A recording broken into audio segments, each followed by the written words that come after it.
CMR Jewelry inaugural offer. Flat 9% VA on gold ornaments, 12,500 off on purchase of 1 kg silver.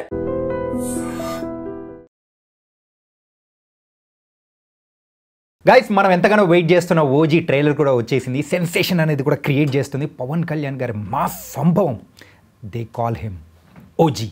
మరి అయితే ఈ OG trailer ఎలా ఉంది and sensation create చేయబోతుందా, box office రికార్డులను బద్దలు కొట్టబోతుందా, పవన్ కళ్యాణ్ గారు ఎలా కనిపించబోతున్నారు, ఇలా బోల్డ్ అయిన విషయాలు అనేది కూడా మనతో పాటు షేర్ చేసుకోవడానికి ఇప్పుడు మనతో పాటు కూడా సీనియర్ ఫిల్మ్ క్రిటిక్ అయిన ధీరజ్ అప్పాజీ గారు ఉన్నారు. సార్తో మాట్లాడదాం. Hi sir.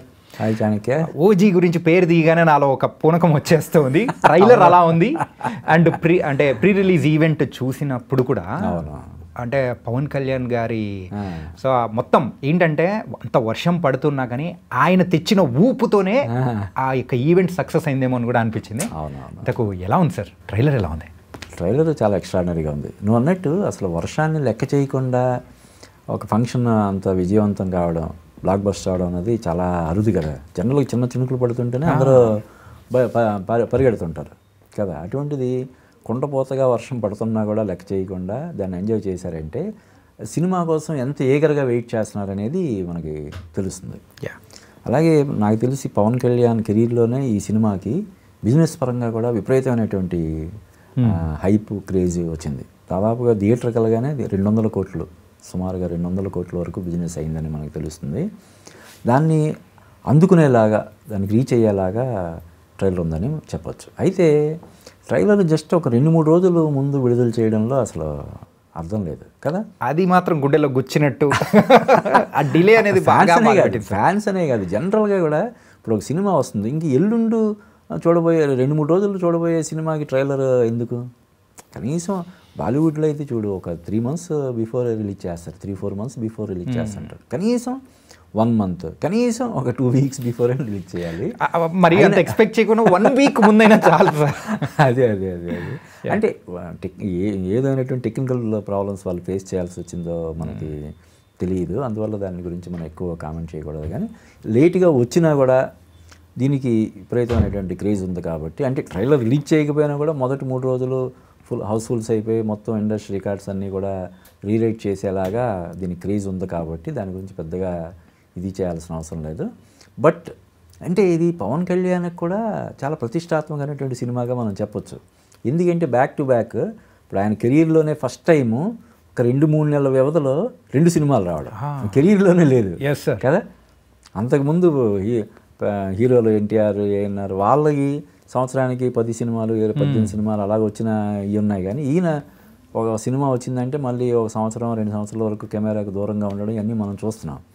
అటువంటిది వేరియస్ రీజన్స్ వల్ల ఆయన రాజకీయాల కారణంగా కాల్ షీట్స్ ఇవ్వలేని పరిస్థితుల్లో ఈ 2 సినిమాలు బ్యాక్ టు బ్యాక్ తక్కువ వ్యవధిలో వస్తున్నాయి కాబట్టి ఈ సినిమా విజయం సాధించడం చాలా కీలకం. అంటే ఆయనకి పర్సనల్గా ఈ సినిమా కూడా పెద్దగా ఆడకపోయినా కూడా ఆయనకి పోయేదే ఉండదు, కానీ ఫ్యాన్స్ మాత్రం విపరీతంగా డిసప్పాయింట్ అయిపోతారు కదా. అంటే ఏం లేదు, ఎవరైతే పవన్ కళ్యాణ్ని వ్యతిరేకించే వాళ్ళు, లేదంటే రాజకీయ కారణాల వల్ల ద్వేషించే వాళ్ళు పండగ చేసుకుంటారు కదా, వాళ్ళు భయంకరంగా ట్రోల్ చేస్తారు కదా. అందువల్ల ఈ సినిమా హిట్ అవ్వాలని పవన్ కళ్యాణ్ ఫ్యాన్స్ అందరూ కూడా మామూలుగా కంటే కూడా ఇంకా ఎక్కువ కోరుకుంటున్నారు. అంటే సార్ ఓజీ మూవీ అనేది అనౌన్స్ చేసిన తర్వాత అయినా కానీ ఇన్ఫ్యాక్ట్ 2 years బ్యాక్ రిలీజ్ చేసిన హంగ్రీ చీతా సాంగ్ కానీ, లేకపోతే మరి రీసెంట్గా వచ్చిన గన్స్ అండ్ రోజెస్ అని చెప్పేసి ఆ సాంగ్ కానీ, సూవి సాంగ్, అంటే ఏంటంటే దాని గురించి ఒక ఇంటర్వ్యూ లేదు, లేకపోతే ప్రమోషనల్ యాక్టివిటీ లేదు, ఏమీ లేదు. ఈవెన్ హరిహర వీరమల్లుకైనా కానీ అంతో ఇంతో ఎక్కడన్నా ఈవెంట్ చేసి చూసింది. కానీ దీని విషయానికి వచ్చేటప్పటికి హైప్ అనేది మామూలుగా లేదు. ఏంటి దీని వెనకాల ఉన్న కారణం ఏంటి? తమన్ మ్యూజిక్కా, సుజిత్ డైరెక్షనా, ఏంటి అసలు? అంటే ఒకటి, తమన్ ఈ సినిమా ప్రమోషన్ కోసమని కాకుండా ఎప్పుడో ఇంచుమించుగా ఒక 6 months బ్యాక్ అనుకుంటా వేరే దాని గురించి మాట్లాడుతూ, వేరే సినిమా గురించి మాట్లాడుతూ ఈ సినిమా గురించి ఒక రేంజ్లో మాట్లాడాడు. అప్పటి నుంచి కూడా ఫ్యాన్స్ అసలు ఫుల్ దాని గురించి మాట్లాడాలంటే ఎన్ని గంటలు మాట్లాడినా కూడా మనం టైం చాలదు, అంత గొప్పగా వచ్చిన సినిమా అని చెప్పి అన్నాడు. ఇంకా అప్పటి నుంచి కూడా జనాలు ఫిక్స్ అయిపోయారు, పర్టికులర్గా ఫ్యాన్స్. ఈ సినిమా ఏదో ఒక అద్భుతం క్రియేట్ చేస్తుందన్న దీంతో. నువ్వు అన్నట్టు ఇప్పుడు హరిహర వీరమల్లు సినిమాకి సంబంధించి స్వయంగా పవన్ కళ్యాణ్ అన్నాడు, దీన్ని నేను ఒక అనాథలాగా వదిలేశాను, పాపం నిధి అగర్వాల్ భుజాన్ని వేసుకొని ప్రచారం అన్నీ చేస్తుంది, నాకే బాధ అనిపించింది అని చెప్పి లాస్ట్ ఒక 3-4 డేస్ ఆయన దీనికి బాగా కేటాయించాడు కదా. హైదరాబాద్లో ప్రత్యేకించి మీడియా ఇంటరాక్షన్, తర్వాత మళ్ళీ ఇక్కడ రిలీజ్ ఈవెంట్, మళ్ళీ తర్వాత వైజాగ్, ఇలాగా ఈ సినిమాకి అది కూడా కేటాయించినట్లేడు కదా.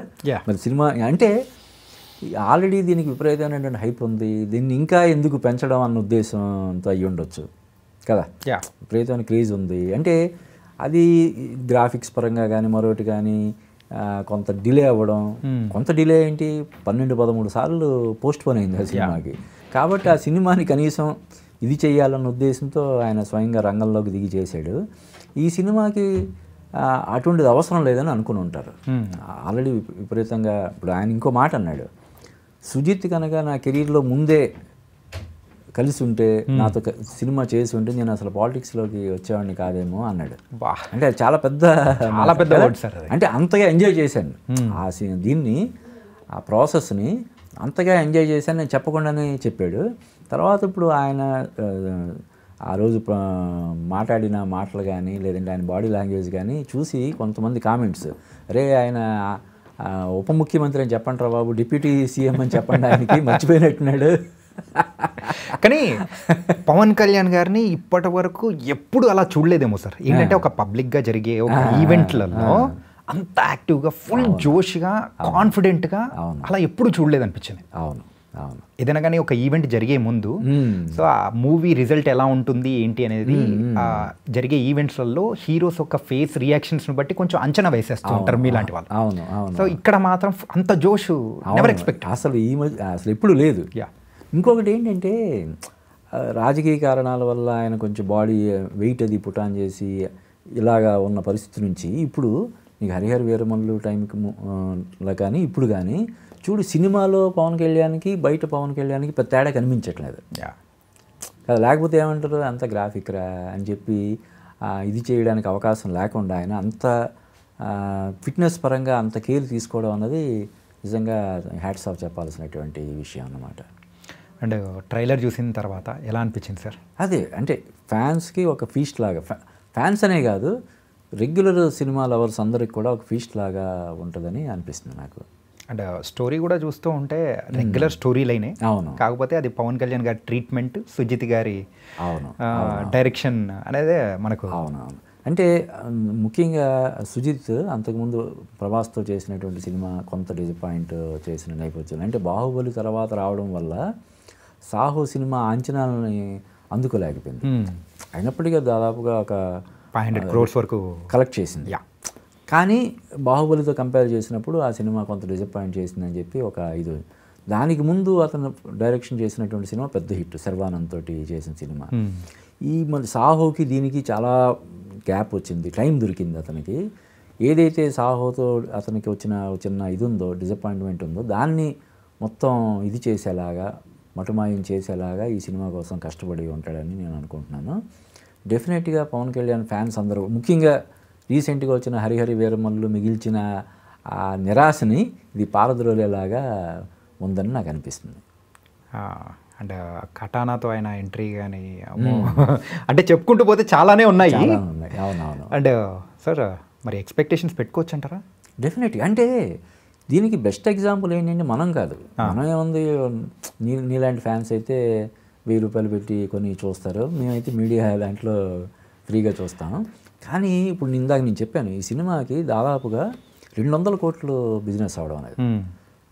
ఒక రూపాయి ఖర్చు పెట్టాలంటేనే ఇప్పుడు ఎవరైనా 1-10 సార్లు ఆలోచిస్తారు. అటువంటిది 50 కోట్లు 60 కోట్లు 80 కోట్లు పెట్టి సినిమా ఏరియాలు కొంటున్నారంటే వాళ్ళు ఎంత బ్యాక్గ్రౌండ్ వర్క్ చేస్తారు. వాళ్ళని అడిగి వీళ్ళని అడిగి ఎలా వచ్చింది, అదని ఇదని రకరకాలుగా వేరియస్ సోర్సెస్ నుంచి వాళ్ళు ఇన్పుట్స్ తీసుకొని అంత ఇది ఇన్వెస్ట్ చేస్తారు కదా. కాబట్టి ఇది 200 కోట్ల రూపాయల బిజినెస్ అయ్యిందంటే ఏ రేంజ్లో ఉంటుంది అన్నది మనం ఎక్స్పెక్ట్ చేయొచ్చు. అండ్ సినిమాకి పేరు మార్చుకుంటున్న మ్యూజిక్ డైరెక్టర్ గురించి మనం మాట్లాడుకుందాం. అఖండ సినిమాకైతే నందమూరి తమన్ అయిపోతూ ఉంటాడు, అండ్ పవన్ కళ్యాణ్ గారి సినిమాకైతే కొనిదెల తమన్ అయిపోతూ ఉంటాడు. మరి ఈ మూవీకి మ్యూజిక్ పరంగా కానీ తమన్ గారి నుంచి ఎక్స్పెక్ట్ చేయొచ్చు అంటారా? డెఫినెట్గా. అంటే తమన్ మామూలుగానే ఆ బీజిఎం చేయడంలో ఒక అతను ఎక్స్పర్ట్. Yeah. అద్భుతంగా, అంటే సినిమా ఏమీ లేదన్నప్పుడు అది ఎవరు ఏం చేయలేరు కదా. యా ఇప్పుడు హరిహర వీరమల్లు కీరవాణి ఎంత గొప్ప మ్యూజిక్ డైరెక్టర్, ఏం చేయగలుగుతాడు సినిమాలో విషయం లేనప్పుడు. కానీ తమన్ ఇందాక మనం చెప్పుకున్నాం, తమన్ ఈ సినిమాకి సంబంధించి అతను ముందు నుంచి బ్రాండ్ అంబాసిడర్ లాగా, ఒక మ్యూజిక్ డైరెక్టర్గా కాకుండా ఒక బ్రాండ్ అంబాసిడర్ లాగా ఉన్నాడు. సో డెఫినెట్గా ఇది తమన్కి అతని కెరీర్లో మరో బిగ్గెస్ట్ బ్లాక్ బస్టర్ అవుద్దని మనం ఎక్స్పెక్ట్ చేయొచ్చు. ఓకే. అండ్ తెలుగు సినిమా రికార్డులను చెరిపేసే అవకాశాలు ఉంటుందా? డెఫినెట్గా.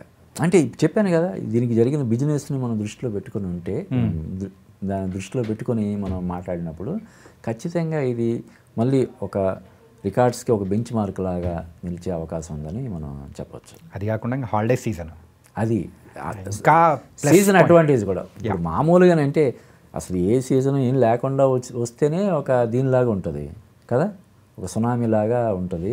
దానికి సీజన్ అడ్వాంటేజ్ తోడైతే ఇంకెలా ఉంటుంది? సినిమా బాగుండి సీజన్ అడ్వాంటేజ్ తోడైందంటే ఇంక రికార్డులన్నీ కూడా బద్దలు అవ్వాల్సిందే. Okay, so nice sir. And ప్రతి ఒక్క ఫ్యాన్ వెయిట్ చేసేది కూడా 25th బొమ్మ ఎప్పుడు పడుతుంది అండ్ 24th ప్రీమియర్స్ ఎప్పుడు ఏంటి అనేది. ఓజీ మీద ఎక్స్పెక్టేషన్స్ అయితే చాలా వరకు ఉన్నాయి. And never before ever after అన్నట్టు కూడా పవన్ కళ్యాణ్ గారిని మేము చూడబోతున్నాం. Correct. Yeah, so thank you so much for your thank you Chanakya. Thank you sir.